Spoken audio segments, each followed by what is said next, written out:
Arbuste fruitier, la pépinière en faveur de la biodiversité. Salut les permapotes, salut Jean-Baptiste. Salut. Nous sommes aux Chênes de Caux. Peux-tu présenter l'histoire de la pépinière et te présenter s'il te plaît? Alors bon, Jean-Baptiste Bellili, du coup, alors la pépinière, on l'a créée en 2017 avec mon frère Paul sur les terres familiales.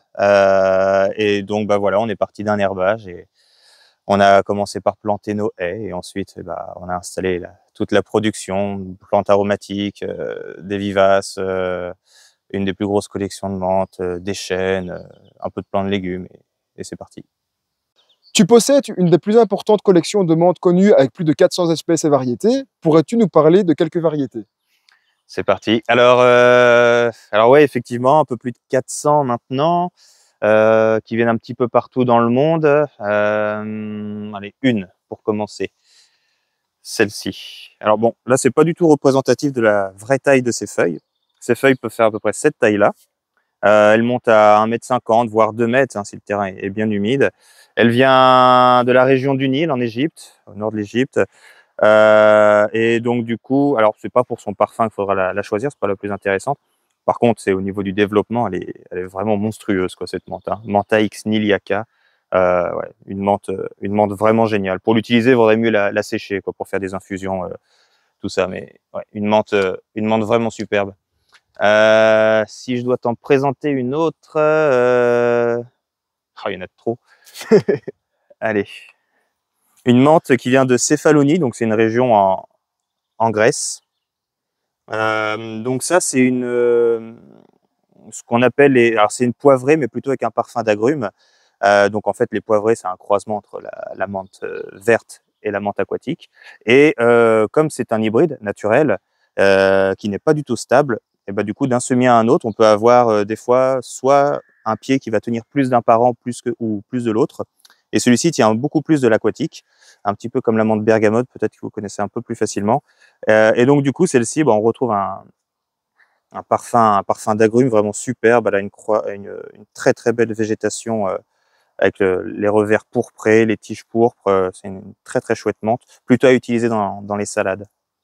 Elle est parfaitement rustique. Une autre. Allez, une autre. Celle-là, elle est chouette. Tac. Brandborn Have. Donc ça, c'est un hybride un peu compliqué. J'arrive pas trop vraiment à savoir. Elle est notée comme étant un hybride d'aquatique. Bon, je sais pas trop.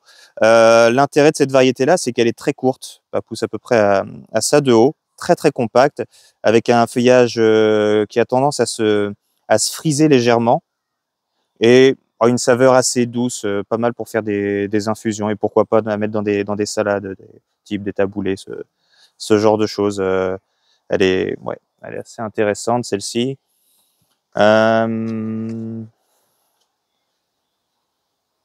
Pescara, c'est chouette aussi. Alors ça, c'est aussi un petit développement. Donc ça, c'est une menthe verte qui commence avec un feuillage un petit peu tomenteux, un petit peu poilu, mais ensuite qui devient parfaitement glabre, hein, comme la plupart des spicata. Donc elle s'appelle Pescara. Bon, c'est une ville en Italie. Pareil, elle pousse à ça de haut. Elle est très très dense et elle est super pour faire des salades, des infusions. Et elle a une saveur, bah ouais, comme la plupart des menthes vertes, c'est ce qu'on appelle chlorophylle. Bon, même si la chlorophylle n'a pas d'odeur, mais bon, voilà, c'est comme ça qu'on la catégorise. Et puis, allez, celle-ci. Alors ça, c'est une menthe Pouliot, mais une forme naine. Donc elle va pas monter plus haut que ça. Elle a une jolie floraison lavande en été. Elle s'étale très très très rapidement. Alors elle est très facilement gérable, hein, parce que son système racinaire est vraiment pas profond du tout. Donc comme toutes les menthes Pouliot, elles sont comestibles, mais en très petite quantité. On peut en manger quelques feuilles, mais parce qu'elles contiennent de la pulégone, du coup, qui est considérée toxique en grosse quantité. Mais voilà, c'est un super couvre-sol pour les endroits à l'ombre, plutôt frais. Et elle va très très vite s'étaler un pied comme ça. Cette année, il fait au moins 1 m². Tu produis des arbres fruitiers à coque particuliers. Peux-tu nous présenter quelques espèces? Alors, bon, forcément, les chênes de Caux, hein, on fait aussi des chênes. Et pour que ça ait une espèce de continuité logique avec tout ce qu'on fait de comestible. Et bah, du coup, on essaie de travailler à fond sur les chênes comestibles, bon, en plus de tous ceux qui ont des glands plutôt amers. Et donc, du coup, celui-ci, Quercus rotondifolia, bon, qui est à tort nommé Ilex balota ou quoi. Voilà, faut garder rotondifolia, hein, c'est le nom qui est accepté par la communauté scientifique. Donc, c'est un chêne qui pousse Espagne, Portugal, Maroc, Algérie, plutôt dans les terres, donc il peut faire froid, mais dans des sols toujours bien drainés. Il ressemble à Ilex. Alors des fois il est épineux. Là c'est un plant qui a un peu plus d'un an. Il est encore épineux. Ça se peut qu'il devienne ensuite plus arrondi, hein. Bon, il est assez variable au niveau du feuillage. Et donc la particularité, c'est qu'il produit des glands doux, voire même sucrés. Donc c'est super bon à manger. Donc moi, ce sont des formes de semis, mais du coup, il existe aussi des formes greffées, donc du coup, comme nous ici en Normandie, les pommiers, et ben du coup, qui vont produire des glands doux. Voilà, ça c'est différentes variétés. Voilà, ça c'est 3 variétés différentes. Tac. Oh, mais les Espagnoles, tailles différentes. ouais, et avec des goûts différents, des choses. Ouais, c'est des choses superbes à manger, tout ça. Et donc, du coup, ça, c'est une plante qui peut monter à... Alors, j'en ai vu dans la nature, il faisait à 5-6 mètres. C'était vraiment pas grand, mais il poussait dans un sol... c'était de la caillasse, hein. C'était vraiment un terrain aride. Il y avait du thym, de la sarriette au pied, tout ça. Donc, c'est pas forcément un terrain lourd comme ce que nous, on a. Mais par contre, en terre riche et profond, c'est quelque chose qui va faire une quinzaine de mètres sans trop de problèmes. À planter au soleil, bien entendu, il supporte super bien la chaleur et au contraire, il adore ça. Et du coup, au bout de quelques années, on peut commencer à récolter des fruits qui seront en tout cas très peu amers pour les formes les plus dures à manger, et puis voire même des choses archi sucrées avec des goûts d'amandes, de noisettes, très sucrés. On peut en faire de la farine, on peut en faire un substitut du café. On peut le broyer et faire comme une poudre d'amande, mais sauf que ce sera une poudre de gland à mettre dans les gâteaux et tout ça. C'est vraiment très intéressant à consommer, les chênes à glands doux. Et donc du coup, dans la famille des chênes à glands doux, enfin en tout cas, on va dire comestibles, pas trop amers, bon, il y en a plein, il y en a énormément. Allez, pour en citer un deuxième, Macrocarpa, qui n'a pas encore son vrai feuillage définitif. Il va être plus étroit ici, bon, d'ici l'année prochaine probablement. Ça, c'est un chêne de grand développement.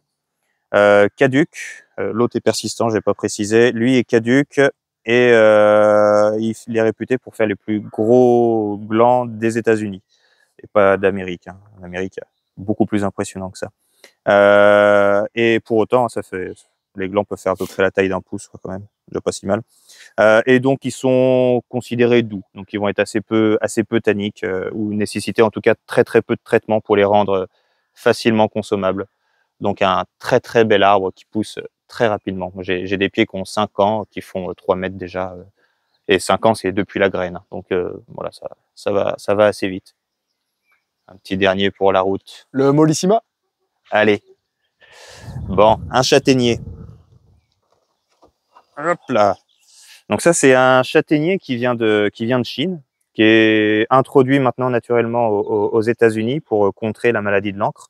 Du coup, il serait plus résistant et du coup, ils espèrent l'hybrider avec les châtaigniers qu'ils ont naturellement chez eux, et ben pour les rendre plus résistants, quoi, pour essayer d'introduire génétiquement la résistance. Donc c'est un châtaignier qui a une croissance assez rapide, c'est un grand arbre, et qui peut faire des fruits assez gros, très doux à manger également, bon, comme la plupart des châtaignes, hein, pour le coup. Donc Castanea mollissima. Moi, les graines que j'ai viennent à chaque fois des États-Unis, je n'ai pas encore trouvé de Chine. Bon, un jour peut-être. Tiens, un truc qui est drôle. Alors, c'est tout petit, c'est tout mignon, mais ça deviendra très grand. Castanopsis cuspidata.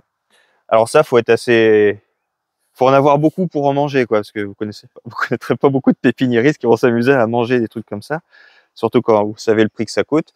Les glands, j'entends. Donc Castanopsis, c'est un chêne.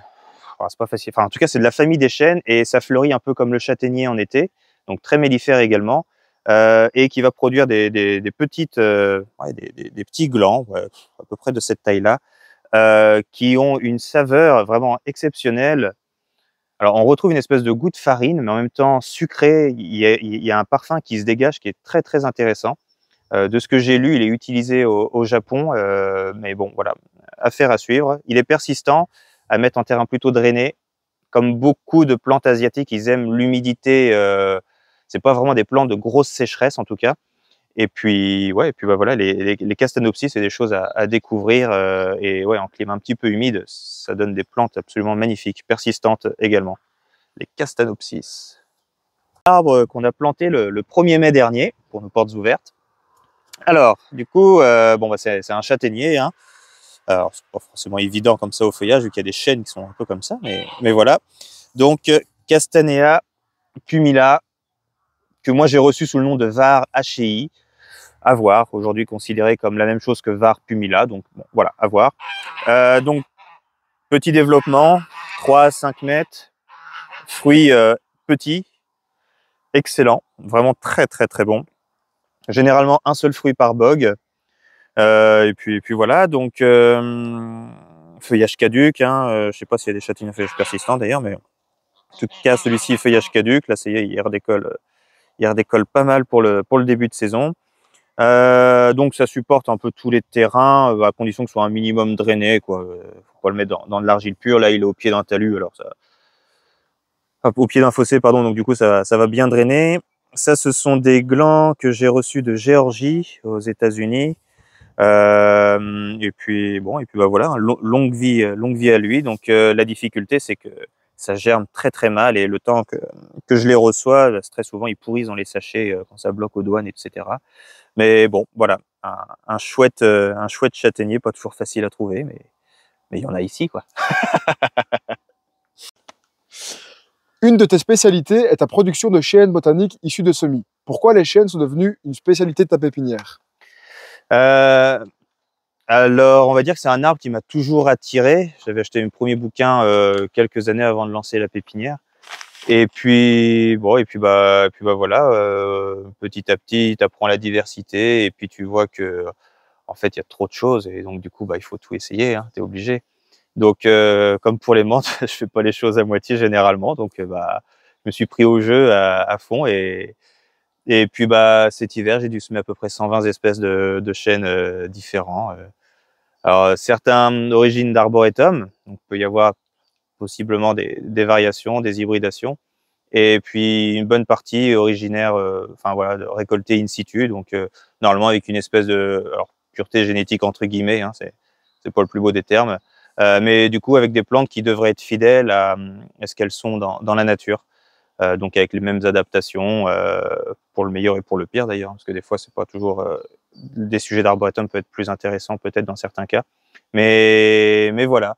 Donc là, on voit les plants de l'année dernière, ceux qui sont déjà en vente, et ceux qui seront en vente bientôt. Et ben, ils sont en train d'apparaître, hein, juste là.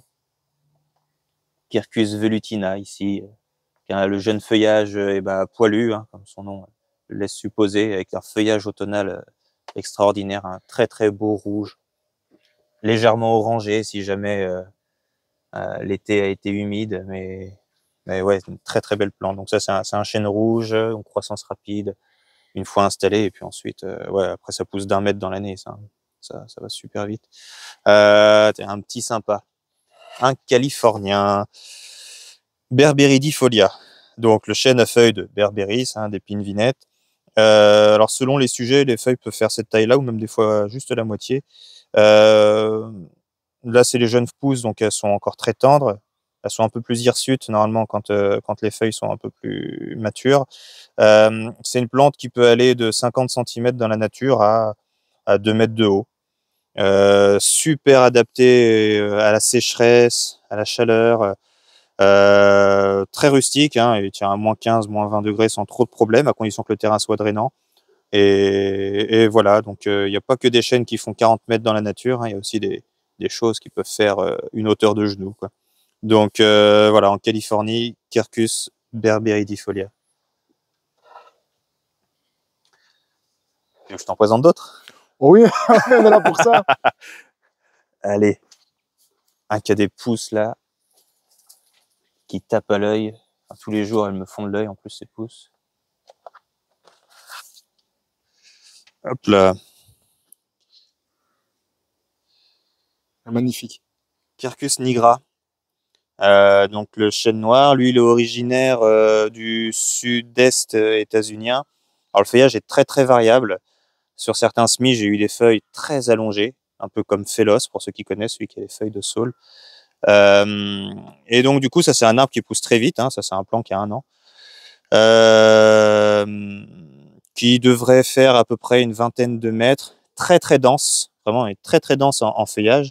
Nigra parce qu'il va avoir une écorce très sombre, presque noire, et aussi une ramure très très dense qui donne vraiment, qui renforce cette impression d'obscurité au cœur de la ramure.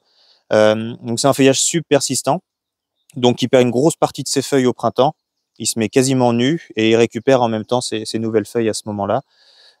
Très très facile, c'est une plante qui supporte bien la sécheresse et les pieds dans l'eau l'hiver. Son autre nom, qui ne devrait pas être utilisé, mais des fois c'est Quercus aquatica. Donc bah, voilà, tout est dans le nom. Ça, ce sont des graines, je crois que j'ai reçues de Louisiane, je crois, je me souviens plus.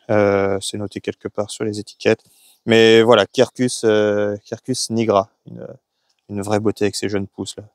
Lui, Magnifique. lui, je pense que je vais pas le mettre en vente. Hein. Je pense qu'il va rester. Tout à l'heure, tu parlais aussi de la greffe du chêne. Ouais. Tu ne pratiques pas du coup cette méthode de reproduction? Non. Alors, les chênes sont assez capricieux au niveau de la greffe. Alors déjà, il faut faire gaffe aux compatibilités. Alors, chêne sur chêne, ça marche pas toujours, parce que dans les chênes, il y a plusieurs sections, il y a 2 sous-genres, et après, qui sont divisés chacun en 3 à 5 sections. Et donc, du coup, il y a des compatibilités qui sont absolument pas correctement. Par exemple, si vous faites n'importe quelle variété de chêne rouge sur Quercus rubra, donc le chêne rouge qui maintenant est plutôt banal, au bout de 10 ans, ça va casser. Il pousse beaucoup trop vite, donc du coup, à un moment, la greffe elle suit plus. Elle suit plus, ça pète et c'est terminé. Souvent, il vaut mieux greffer ça sur du bucléi ou du palustris éventuellement, qui supportent tous les deux bien la sécheresse, hein, quoi qu'on en pense pour palustris, qui est le chêne des marais, hein, pour ceux qui ne l'avaient pas encore en tête. Et donc du coup, la greffe, c'est quand même assez problématique pour les chênes. Cette notion de compatibilité et aussi de durabilité dans le temps, impossible à prédire. Faut que la greffe soit vraiment très très bien faite. Les Espagnols sont très bons pour leurs variétés fruitières. D'ailleurs, ils ont des techniques très particulières qui font que ça marche bien.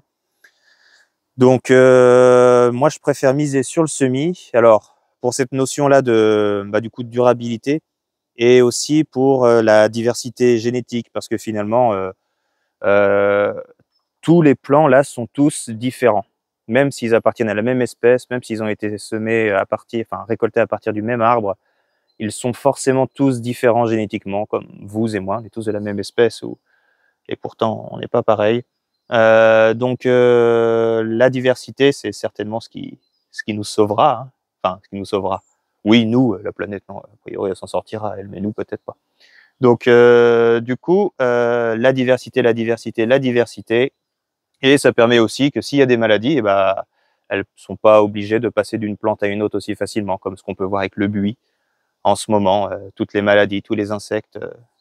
Mais bon, tous les buis plantés dans le monde, finalement, c'est quasiment tous les mêmes, hein, génétiquement. Donc, du coup, forcément, à un moment, ça ne peut plus aller. Donc, ouais, le semis. Et puis, c'est quand même plus sympa de semer aussi, hein. Alors, c'est un peu long. Cet hiver, j'ai dû semer un peu plus de 6000 glands, quoi. Alors, on est content de commencer la saison, mais on est content de la finir aussi. Mais non, c'est super chouette, les semis. Et comment tu procèdes pour les semis de tes chênes? Alors, je les sème directement dans leur pot définitif. Hop, dans les pots anti-chignons. Donc bon bah voilà, hein, tac, ça c'est son pivot de l'année dernière. Bon là, je vais même certainement le couper pour pas qu'il souffre à sécher sans arrêt. Donc du coup, c'est des pots, ouais, ils font 18 de haut, c'est des godets de 7 de diamètre. Je les sème directement là-dedans. Alors un terreau qui n'a pas de tourbe, hein, c'est un terreau local, fait avec du lin et du fumier de cheval. Donc pas extrêmement riche, assez lourd. Donc je le mélange avec différentes choses pour pouvoir l'alléger au maximum. Et ouais, je sème directement là-dedans. Un paillis de, je sais plus ce que c'est, ça doit être du chanvre. Et puis c'est parti, dehors. Et débrouillez-vous les gars. Le stade le plus critique, c'est quand il commence à poindre. Là, s'il y a un coup de gel, ça peut faire mal. J'en ai certains de Californie, de cet automne, qui ont un petit peu souffert, mais qui repartent malgré tout. Donc la nature est assez bien foutue. Et puis bon, après c'est la sélection naturelle, hein. Bon, c'est dommage pour moi, c'est une perte, mais au final, s'ils ont tenu chez moi, c'est qu'a priori ils sont potentiellement capables de tenir chez les planteurs. Donc voilà, ouais, les semis, godets anti-chignon, et après c'est parti. Point important au niveau des pivots. Alors tous les chênes ne font pas forcément des pivots, hein. Il y en a certains, c'est un système très très diffus, hein. Il n'y a pas vraiment un pivot bien déterminé. Si vous coupez le pivot, c'est pas grave, hein. Un pivot, ça se reforme, hein. Il n'y a pas besoin après d'avoir des pots toujours de plus en plus longs. Imaginez la taille les personnes ne plantent des chênes aussi petits. Enfin, si, moi oui. Mais alors imaginez un plant de 2 ans, il faut un pot comme ça, un plant de 3 ans. Enfin, après, on s'en sort plus. Vous pouvez couper le pivot. Mieux vaut couper un pivot plutôt que de le garder entortillé. C'est pas grave. Le chêne, il va le reformer. De toute manière, dans la nature, les chênes ne poussent pas forcément dans du sable. Donc, du coup, naturellement, le pivot est contraint par tout un tas de choses. Il peut se faire bouffer par des insectes, par d'autres animaux. Il peut rencontrer la roche, du coup, devoir bifurquer, ou alors devoir en créer un autre, ou 2 autres, ou 3 autres. Bon, et de toute manière, ça descend pas inexorablement, hein, un pivot. Coupez le pivot, il va se ramifier très facilement, sans aucun problème. Il va se reformer, l'arbre va bien s'ancrer malgré tout. Et voilà, mais surtout ne laissez pas un chêne s'entortiller. Et si vous voyez des gens qui proposent des chênes, des gros arbres dans des pots ronds, quasiment pas ouverts en dessous, bon bah voilà, intéressez-vous au respect des racines. Sans racines, les arbres, c'est assez compliqué quand même.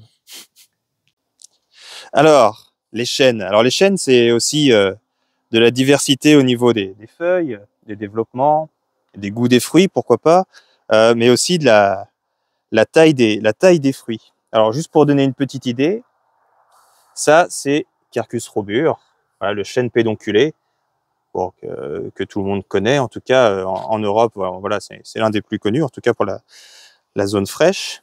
Ça, c'est Quercus macrocarpa, on en a parlé tout à l'heure, donc les plus gros fruits d'Amérique d'après les États-Uniens, mais en fait simplement des États-Unis, c'est déjà pas si mal, hein. Si on compare les deux, bon, il y a déjà une petite différence. Et là, Insignis, probablement le plus gros du monde, même si j'en ai semé un l'année dernière, une autre espèce, Skinneri, qui faisait à peu près le même poids. Donc ça, c'est à peu près 100 grammes sans la cupule, hein, le fruit. Hop, et voilà la moitié du fruit. Parce que bah, du coup, il a germé, formidable. Donc voilà, certainement le plus gros gland du monde, hein, pour le coup. Donc ça, c'est un arbre qui vient du Mexique, enfin plutôt le sud du Mexique, jusque ouais, tous les pays d'Amérique centrale. Je crois pas qu'il soit présent en Colombie. Donc, alors c'est un émerveillement, hein, quand ça commence à germer, un truc comme ça. Faut se rendre compte un petit peu de la puissance pour réussir à briser une coque pour un petit germe tout frêle. C'est absolument extraordinaire.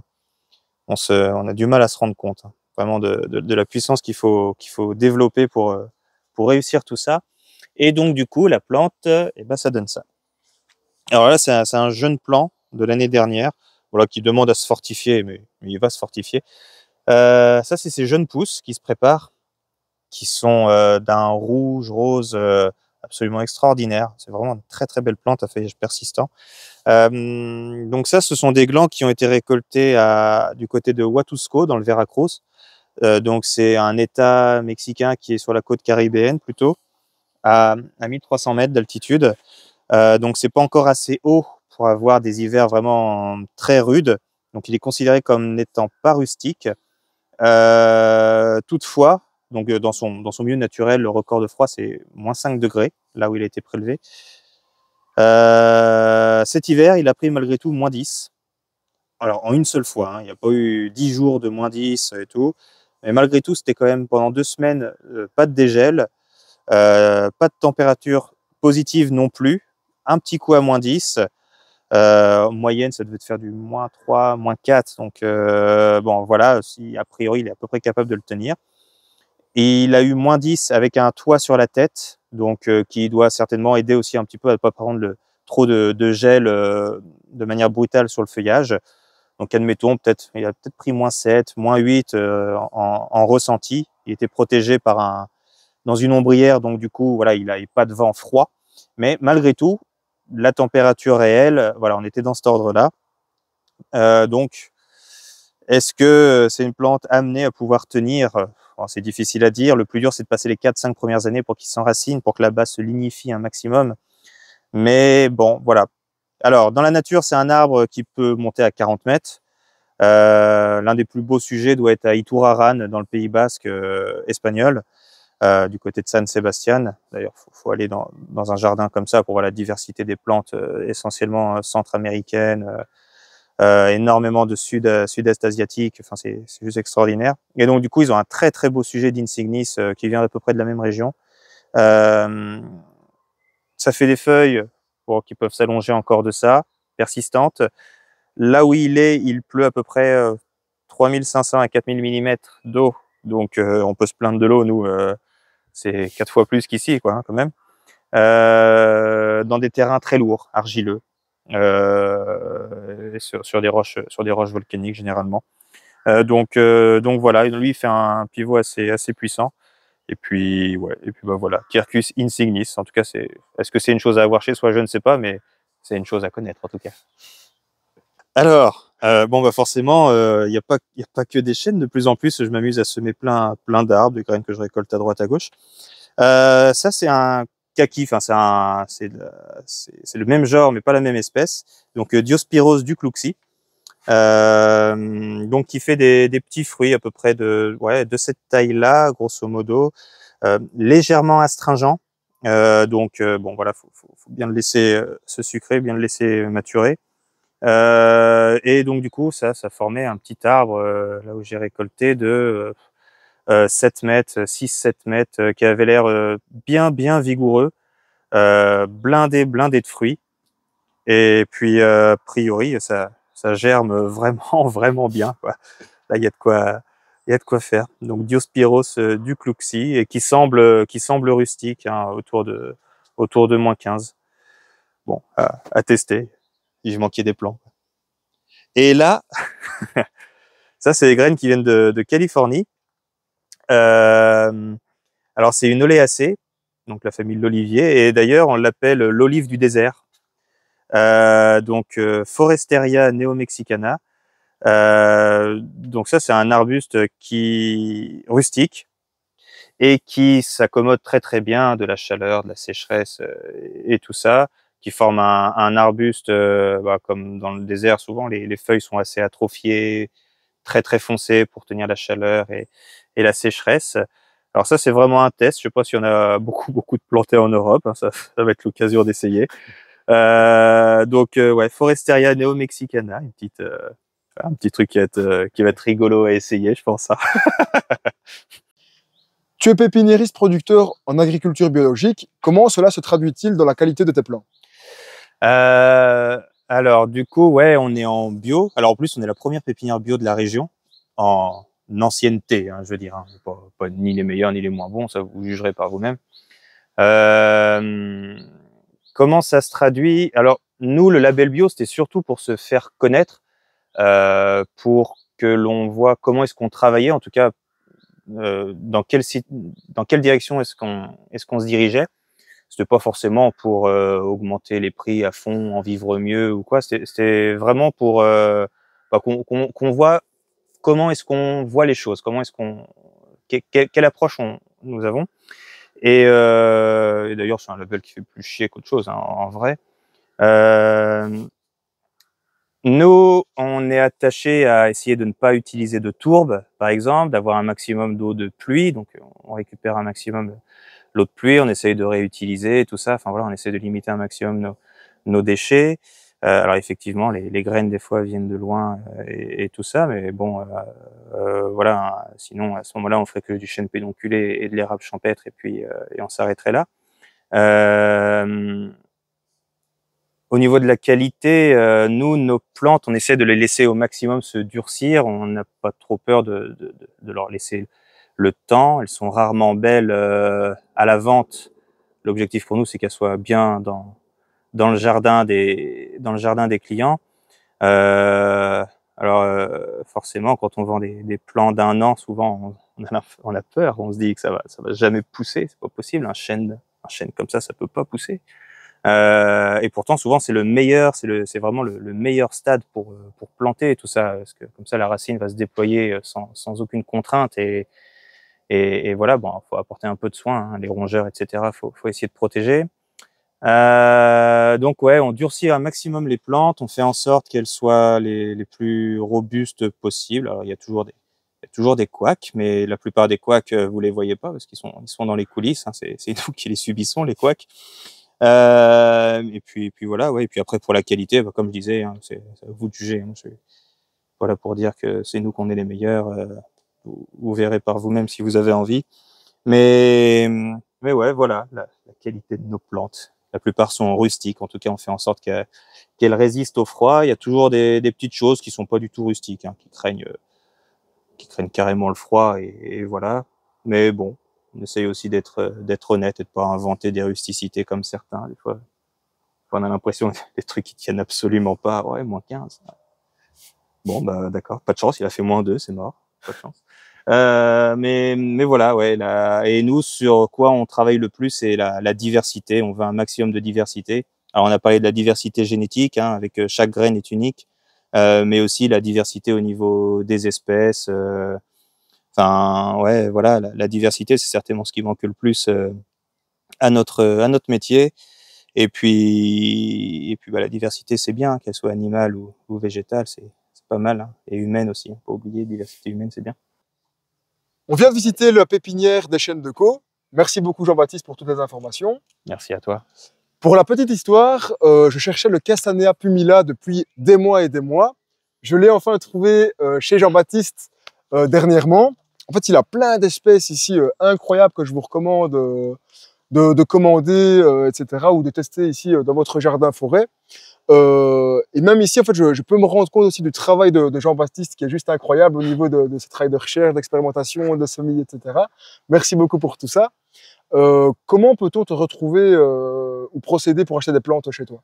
Alors, on a un site internet, hein, déjà comme vitrine et comme lieu de vente, hein, leschênesdeco.fr.